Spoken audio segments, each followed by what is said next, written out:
The content presented on One India is for informational purposes only. The views and opinions expressed in the news segments, interviews, and commentary are those of the individuals or sources featured and do not necessarily reflect the official policy or position of One India. 2 মাস তো বদলে দেওয়া যায় না। দোল পূর্ণিমা থাকবে, পরীক্ষা হবে, আনন্দ দুঃখ সব থাকবে। 14ই মার্চ বদলে দেওয়া যায় না।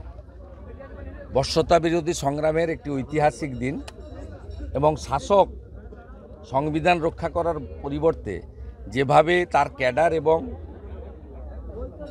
পুলিশকে দিয়ে রাষ্ট্রীয় সন্ত্রাস করেছিল তার ক্ষতবিক্ষত এখানে চারিদিকে ছড়িয়ে আছে।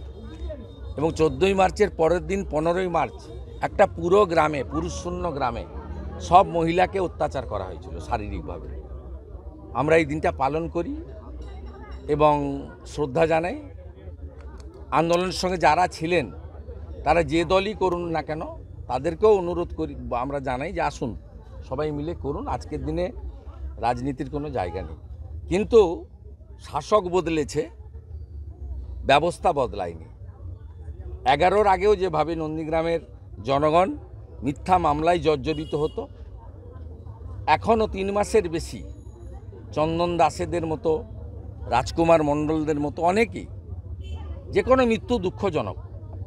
সেই মৃত্যুর সঙ্গে যারা যুক্ত তারা জেলে যাক, তাদের যাবজ্জীবন হোক, আরও কিছু হোক, আমাদের কোনো আপত্তি নেই। আমরা এসব করি না, সনাতনীদের শরীরে এসব রক্ত নেই।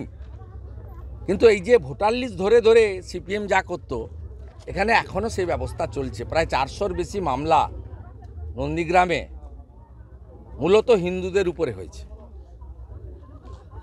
সেই জন্যই বলছিলাম বোতলটা নতুন, মদটা পুরনো।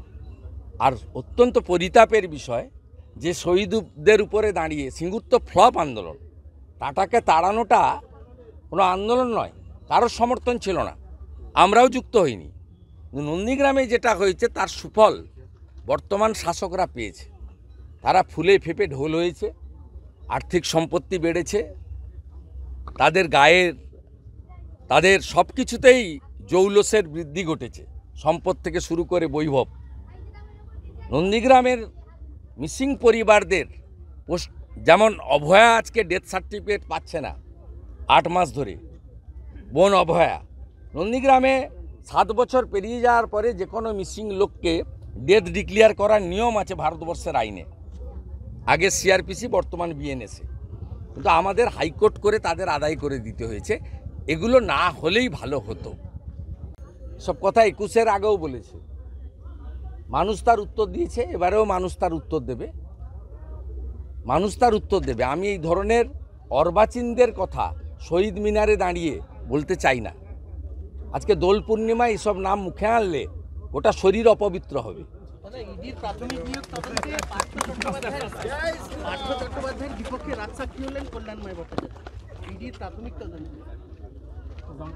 ওয়াইড সিদ্ধান্ত অনেককে দিয়ে তো করিয়েছে, হয়তো ভাগ অল্প স্বল্প পেয়ে থাকতে পারে, কিন্তু অনেককে দিয়ে করিয়েছে।